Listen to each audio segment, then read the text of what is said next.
Welcome back, everyone, to Star Wars Abridged. Today we are back in Timothy Zahn's Heir to the Empire, and we will be going through Chapter 14, which will be covering the aftermath of the Imperial attack on Inclon. So, if you're new here, make sure to leave a like and subscribe. And if you're interested in Light of the Jedi or the High Republic, go and check that out after this video. But let's get into Chapter 14. So, Chapter 14 starts out in Leia's point of view. She and Han are in a room on Inclon with Lando. Lando is pacing all around the room. He got word of the 51 mole miners that were stolen by the Empire, and he is just beside himself. Leia thinks about trying to console Lando, but Han warns her not to do so, so she does nothing. A few moments later, Lando snaps out of it and starts to be the overly friendly host that we all know and love him for. So he takes Leia over to the window to really show her the mining operation and let her see how it works, and Han actually tells Lando that he knows a little about what's going on with the operation, he knows how it works, how it runs, things like that. Just kind of making small talk at this point. But then Lando kind of cuts to the point, so he's like, "What's going on? You guys came here, you needed my help, what's going on?" So Han's about to talk, but Leia says they need to wait for Luke, who is taking a shower and clearing his head. Han asks Lando if there is a comm in the room they're in so that he can call for Luke, and Lando points him to one. As Han is walking over to the comm, Lando whispers to Leia, and he can tell that the situation they're in is really bad. And he's kind of like, this is bad, isn't it? And she says yes, she confirms that they're in a pretty horrible situation, and Lando says that he will of course do anything that he possibly can to help, which Leia is very thankful for. There's a bit of a jump to when Luke is now in the room with them all, and when that jump happens, Lando assures them that no one on Inclon informed the Empire that they were on the planet. He thinks that the Empire's main goal was the mole miners, because we do know that Han and Leia and Luke, the Empire didn't know that they were on Inclon. So Lando then gets a call from one of his men over his personal comm. There is a transmitter somewhere in the lounge where they are that is sending a signal out. So Lando tells the group that, and Luke pulls out the cylinder that he found in the cave on Dagobah and says that that's probably what it is that's sending out the transmission. He then hands it to Lando, and Lando says, yeah, this is definitely it. And Luke tells him that he was bringing it there to him so that Lando could identify what it is. Lando then gives a whole explanation of it. He basically says that it's a pre-Clone Wars device that someone would use to call their ship to them. They would hold on to the cylinder and install another piece of equipment on their ship, and when they pressed a button on the cylinder, the ship would receive the cylinder's location signal and fly straight to that. So Lando says that he actually used one of these on his own ship at Cloud City, but when Vader was there on Cloud City, he must have deactivated it. Luke then reveals that it was on Dagobah where he found it, and this catches Leia by surprise, since that's the place the Dark Jedi from Fash went to. Luke says he's almost positive the transmitter belonged to the Dark Jedi, and that he must have died in the cave where Luke found the transmitter. Leia, though, can sense that something else is bothering Luke. She can tell that something else happened on Dagobah that he's not talking about, and that there's something else really major that he's just not mentioning to anyone right now.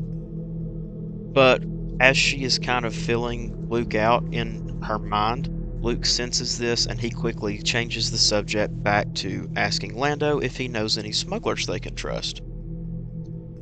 Han then reveals to Lando that Leia needs a place to hide. This was their whole purpose in coming to Inclon and talking to Lando. They need a place for Leia to be able to lay low, but still be in contact with the New Republic on Coruscant. After they explain their situation a little further, Lando obviously realizes that this would require an encrypt slicer, and he says that he doesn't know any that he would trust that much. I mean, there are some that he can trust, but this is Leia's life that is potentially in the balance, so he doesn't know of anyone that he can trust that much. Han then asks Lando if he may know any smuggler groups that have one or two encrypt slicers, and Lando says no, not that, once again, not that he trusts, but the only one that may come close is Talon Card, which we have spent a little bit of time with in this book, and we will spend more time with later. So Han says he's heard of him too, and Lando says maybe he could set up a meeting with Han and Card there on Incline. But then he starts worrying about if there's an attack, they wouldn't have any safe places to go, so that idea quickly gets pushed to the side.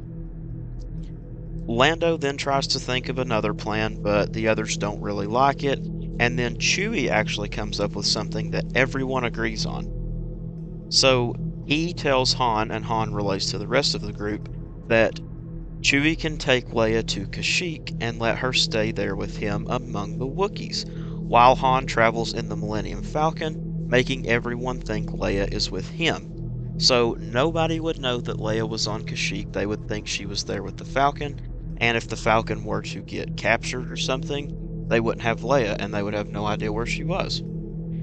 So everybody's kind of on board with this idea, except for Han. He's not too keen on it, but Leia assures him that she'll be fine, she'll be with Chewie, and Chewie will protect her, so Han gets kind of convinced. And as this is going on, Lando also offers to go with Han on the Falcon, and Han agrees. He's like, yeah, you can come on. So then Lando offers his ship to Chewie and Leia since he'll be on the Falcon with Han, and then he has an idea that will really make it seem like Leia is aboard the Falcon. However, we do not see what this is just yet. We see at the end of the chapter, but there's a little bit of a section in between with Luke and Leia. So we'll go over that really quick. We then go to Luke's point of view, and he is back in his quarters that Lando gave him for some privacy. Leia walks in and asks Luke if he would want to go to Kashyyyk with her, and he is very sorry, but he tells her that there's just really something important that he has to do, and he's kind of being quiet about it, but Leia's asking questions. She's trying to get him to talk to her, and he finally tells her that he's seeking out another Jedi. So obviously Leia is extremely shocked, and they begin talking about how a Jedi could have stayed hidden from the Empire, and they then start talking about Yoda as an example of that because he was able to do that on Dagobah. They come to the conclusion that, in Yoda's case, since the Dark Jedi from Fash came to Dagobah, Yoda must have defeated him and killed him inside the cave, and that's why there's so much dark energy in there. So much of the dark side is in the cave, because that Dark Jedi died there. And Yoda, after doing that, made his home so close to the cave so that he could balance the light and the dark, thus making the two sides cancel each other out and completely mask his presence. So after they're done talking about Yoda, Leia mentions Sabaoth by name, and she's talking about the rumor that Wedge told them about. Luke is like very confused. He has no earthly idea of any kind of rumor about a Jedi or anybody named Sabaoth, and he tells her that he was contacted during the battle earlier. That's how he was going to seek out a Jedi. So neither of them are really on the same page right now, but after they talk for a little bit more, they kind of understand what each other are saying. Leia theorizes that the voice Luke heard could be a trap set for him by the Empire. Luke says that it's possible, but he says that he has to at least seek this person out. I mean, in his point of view, this could change the entire order. Leia then tells Luke that he is on Jomark, and they do a little research about the planet and come to the conclusion that it would be the perfect place for a Jedi Master to hide. So that means that Luke is now setting his course for Jomark, and he tells Leia that he will leave the planet when she and Han leave to go their separate ways. It is then revealed what Lando's big plan was to make it seem like Leia is on the Falcon, and it is honestly a plan that turned out beautifully. So they were actually able to reprogram C-3PO to make his voice sound exactly like Leia's. And if you can imagine the things that C-3PO says, like the words that he uses, the phrases, the sentences, and just imagine that being in Leia's voice coming from 3PO's body, it's actually quite funny. But anyways, so anytime he talks, he sounds identical to Leia. But the plan is for him to be there in the Falcon with Han and Lando, and if somebody calls in and says they need to talk to Leia, they will have absolutely no idea that they'll be talking to 3PO instead. So that gives Leia and everybody else another layer of protection, pretty much. So the whole group is then ready to leave Inclon, and the chapter ends with all of them starting to make preparations to depart. And that is a wrap on chapter 14 of Timothy Zahn's Heir to the Empire. It was a pretty long chapter, but we kind of had a few questions answered. We kind of had some guidance on where the story will go from here.